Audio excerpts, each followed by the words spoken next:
Bonjour Monsieur Hénin. Tout d'abord, merci d'avoir accepté notre invitation. Tout d'abord, je voudrais poser une question concernant les opérations en cours en Syrie et en Irak. Comment vous évaluez les opérations contre l'État islamique? Pour le moment, la stratégie de lutte contre l'État islamique est avant tout militaire. Pour moi, c'est une erreur. Le problème de l'État islamique est avant tout un problème politique. L'État islamique est d'abord le résultat de problèmes politiques qui n'ont pas été résolus. En l'occurrence, notamment le fait que les Arabes sunnites d'Irak et de Syrie ne trouvent plus leur place dans les gouvernements de ces deux pays, ne se sentent plus représentés par les gouvernements de ces deux pays. À mon sens, la priorité, c'est de résoudre le problème politique.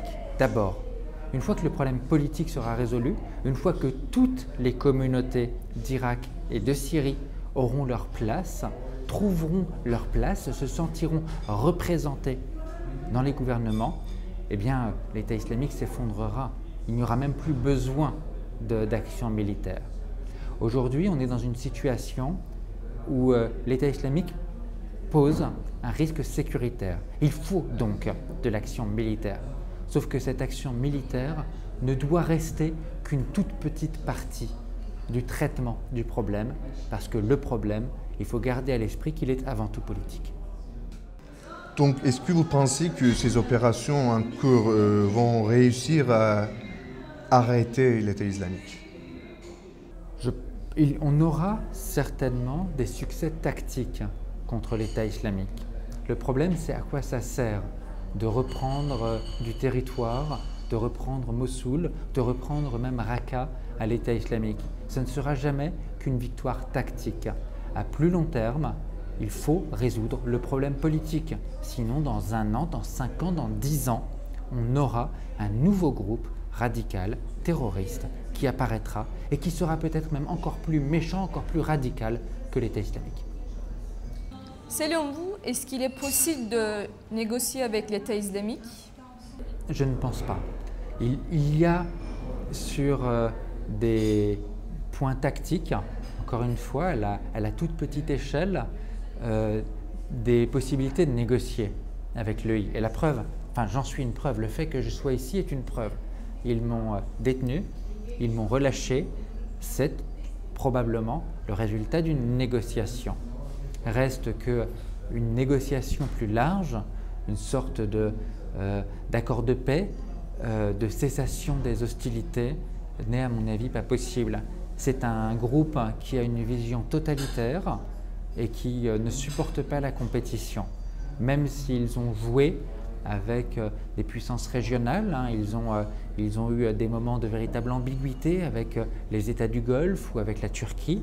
Ils ont profité des agendas régionaux de ces États, mais ils ne cherchent pas à composer ou à s'allier avec aucun État, et a fortiori à faire la paix. Donc les opérations militaires, selon vous, ça ne marche pas fortement. Et en plus, il y a une faible possibilité de négocier. Dans votre livre, le titre en fait, c'est « Les erreurs face à l'État islamique ». Selon vous, quelles sont ces erreurs et qu'est-ce qu'on peut faire autrement?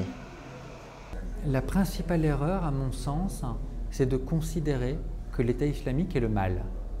L'EI, ce n'est pas le mal. L'EI, c'est la conséquence du mal. C'est le symptôme, c'est que le signe. C'est comme la fièvre sur une maladie infectieuse. Si vous pouvez toujours lutter contre la fièvre quand vous avez une maladie infectieuse, mais si vous ne luttez pas contre la source, contre l'infection, eh bien vous allez finir par mourir si vous ne luttez que contre la fièvre. Il faut lutter contre l'infection. Et l'infection, c'est la violence politique et c'est la façon dont des communautés entières ne se sentent pas représentées par leur gouvernement.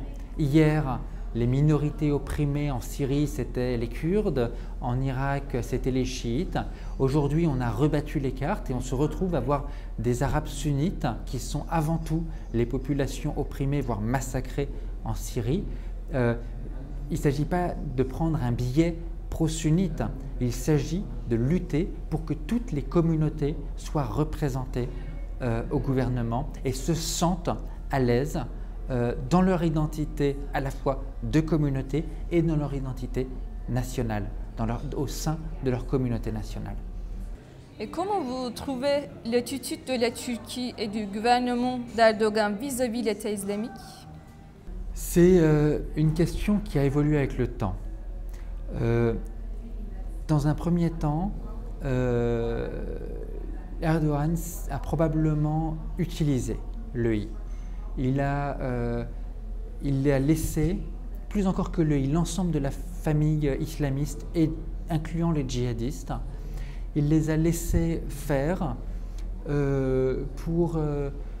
parce qu'ils combattaient les deux ennemis de la Turquie, que sont le régime de Bachar el-Assad et les Kurdes syriens, qu'il a tendance à agglomérer, alors qu'en fait on a au sein des Kurdes une faction qui est clairement terroriste et qui doit en tant que telle être combattue, mais aussi un certain nombre de gens qui sont parfaitement pacifiques ou alors qui ne font que lutter pour la reconnaissance de leurs droits nationaux.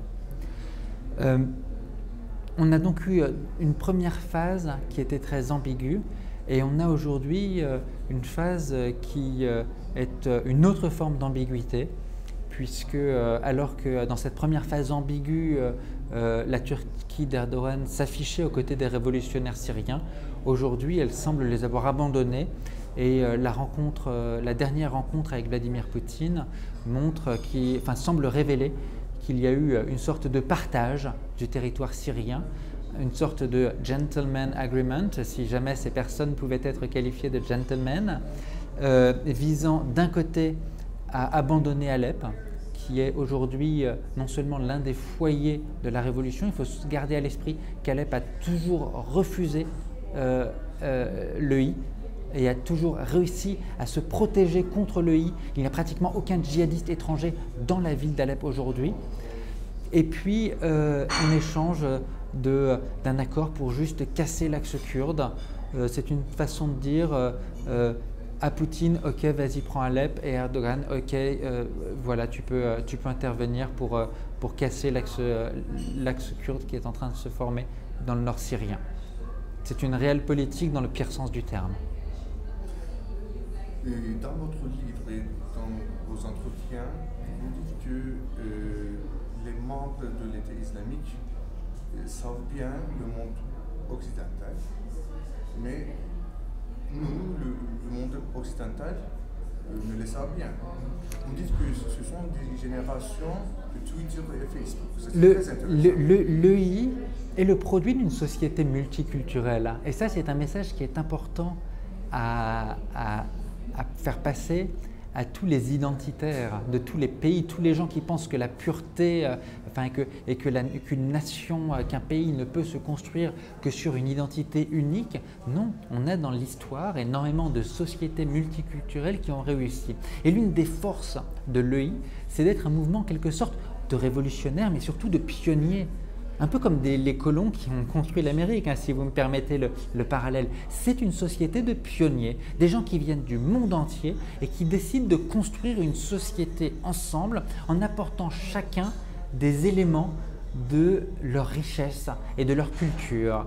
Et ça fait que lui connaît très bien la Turquie parce qu'ils ont beaucoup de combattants qui viennent de Turquie, ils connaissent très bien la France parce qu'ils ont beaucoup de combattants qui viennent de France, ils connaissent très bien l'Égypte ou le Maroc parce qu'ils ont beaucoup de combattants de là-bas, ils connaissent bien la Russie parce qu'ils ont des gens qui en viennent, ils connaissent le monde entier parce que c'est un groupe fait de combattants. C'est un peu comme la Légion étrangère en France. La force de la Légion, c'est cette cohésion créée à partir d'identités diverses. C'est aussi la force de l'EI.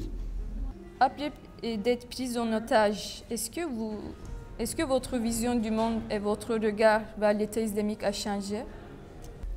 L'EI n'existait pas vraiment avant que je sois capturé. En revanche, j'avais déjà travaillé en tant que journaliste avec des djihadistes. J'avais déjà fait des reportages embedded, en quelque sorte, avec des djihadistes sur plusieurs terrains en Irak, en Somalie et même en Syrie. J'avais croisé des gens du Jabhat al-Nusra qui m'avaient accepté et avec qui j'avais fait des interviews. J'aurais sans doute aujourd'hui davantage de mal à aller interviewer ou faire un reportage sur des djihadistes après ce qui m'est arrivé. Pour le reste, ma vision du monde n'a pas tellement changé.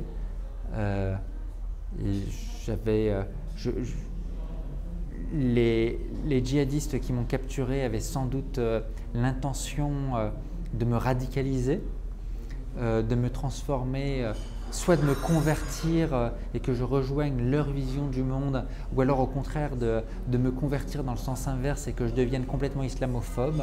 Dans ce sens, ils ont complètement échoué. Est-ce que vous pensez à rentrer en Syrie ou en Irak? Pour le moment, c'est encore un petit peu dangereux, mais je continue de suivre de très près, par des relais, par des militants, par les réseaux sociaux, tout ce qui se passe dans ces deux pays. Et ce sont deux pays dont j'ai beaucoup suivi l'histoire, hein, puisque j'étais correspondant, j'étais journaliste, j'ai suivi la chute de Bagdad depuis Bagdad et toute l'invasion et l'occupation américaine depuis Bagdad. J'ai suivi aussi durant 5 reportages les différentes étapes de la révolution syrienne puis de la guerre civile.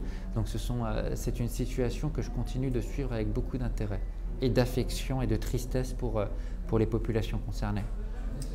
Merci, monsieur. Merci. Merci pour votre participation.